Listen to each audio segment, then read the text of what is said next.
హమ్మయ్య! ఫైనల్లీ అయితే కాశీ వచ్చేసామనమాట. అంటే కాశీకి రావాలి అనుకునేది నాదొక కల అనుకోవాలి. ఎందుకంటే శివుడుగు పిలిస్తేనే మనం కాశీకి వెళ్తాము. లేదంటే మనం అనుకోగానే కాశీకెళ్ళలేము అంటూ ఉంటారు కదా! సో, అందుకే అన్నాననమాట. సో, చూడండి గంగా జలం బోట్స్ అయితే ఎప్పుడు ఇక్కడే ఉంటాయంట.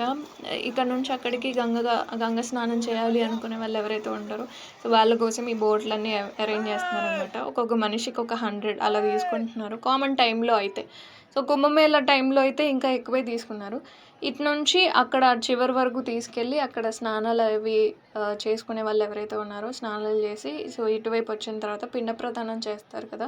పూర్వీకుల యొక్క ఆత్మలు శాంతించాలి అన్న ఉద్దేశంతో పిండ ప్రదానం చేస్తూ ఉంటారు ఇటువైపున. తెలుగు వాళ్ళకి తెలుగు వాళ్ళు కూడా ఉంటారు.